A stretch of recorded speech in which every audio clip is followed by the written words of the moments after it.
Hindu scriptures describes six enemies of mankind. And this is one of the most succinct and valuable list that I have ever come across.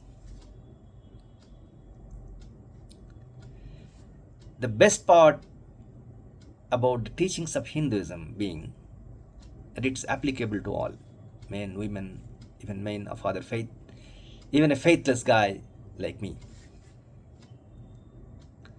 So, particularly this list is solid gold.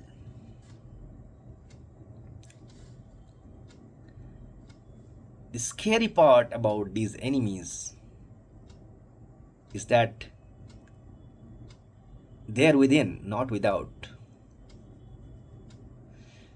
So you cannot vanquish these enemies by waging a war.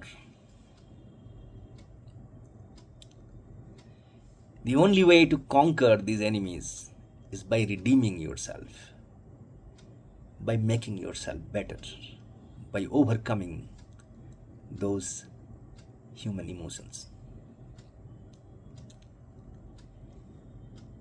And as we grow old like me, these teachings will become more and more apparent. But that's not when they are useful. They are useful when we are young, so that we can apply those teachings in our lives and make our lives better. So that's why I'm describing this to hopefully some of the young people who will be watching, because I need them less than those youngsters who are starting their lives.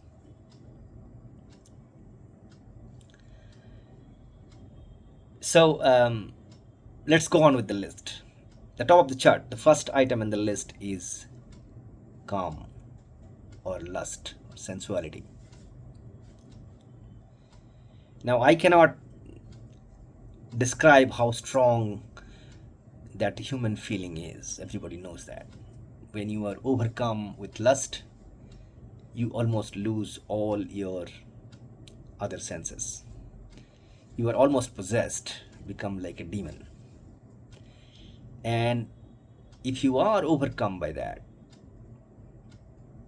it will pretty much destroy you. It will destroy your family life, it will destroy your own life, it will destroy the lives of other people around you. It's almost like a Rakshas. And it happens every day on a daily basis, and we are waging the war against this enemy all the time. Most of the time we overcome, but many times we don't. When that enemy wins, that's the end of your life. And there are many instances that we know of, big instances about Ravana or Dussasana or everybody who has, or in recent time, Harvey Weinstein or Jeffrey Epstein, or in today, Prince Andrew, lost their entire life, their honor, their dignity, their family, everything's lost because of sensuality. So, I mean, this is probably one of the strongest human feeling that we need to be aware of and be on guard so that it does not destroy us.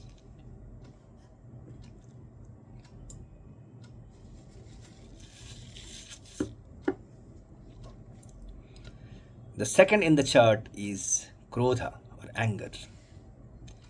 Now, to me, anger is probably even stronger feeling. It's like a fire.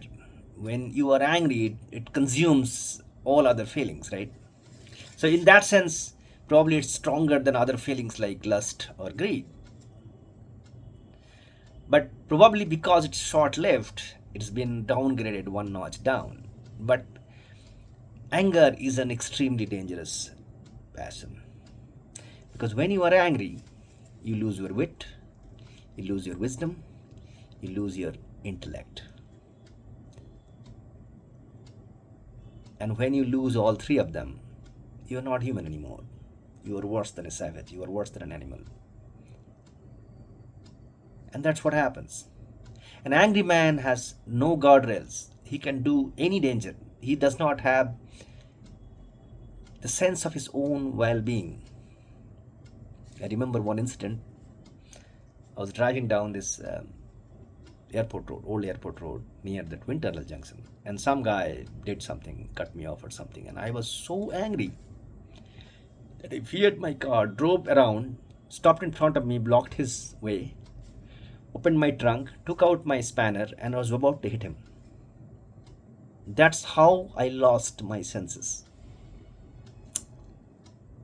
So, I mean, as I grew old, I have kind of sobered up and I'm not so angry anymore.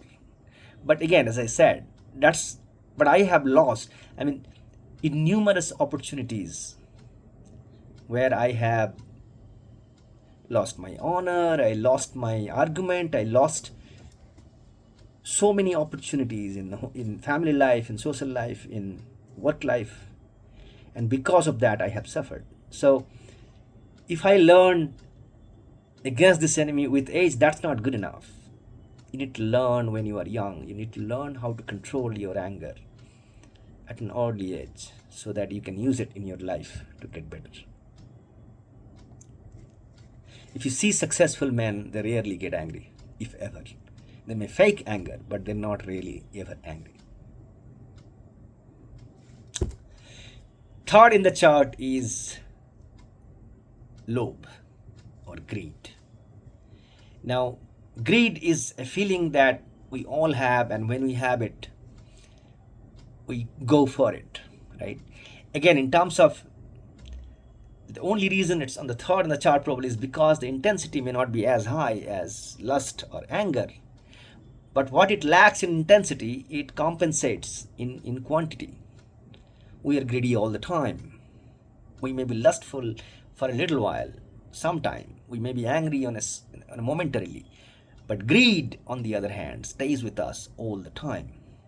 So, as I said, what it lacks in intensity, it compensates in quantity. And how greed hurts us? It makes us do things which are dishonorable, which are immoral, and oftentimes illegal, and it puts us in a situation we don't want to be. It destroys all the good qualities in a human being. A greedy man is a coward, 100%.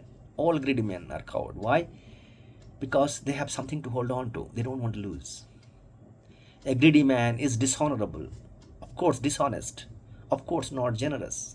So all these good human qualities that makes us good human being is subverted by that one passion of greed.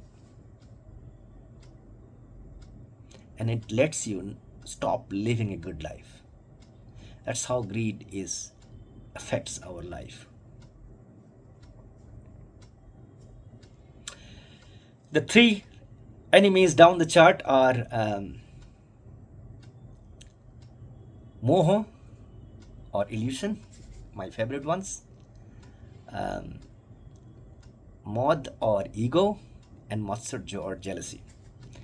These are somewhat a little more subtle. I want to talk about them because they are very interesting to me, but it's getting long, so I will stop here, and then someday we'll make a video about those three.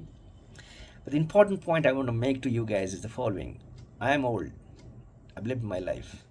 So I have less of a utility of these teachings than all the youngsters out there. So please pay attention, particularly when coming from a over 50-year-old guy. These are very, very valuable lessons that we can learn in our life. Thanks for watching.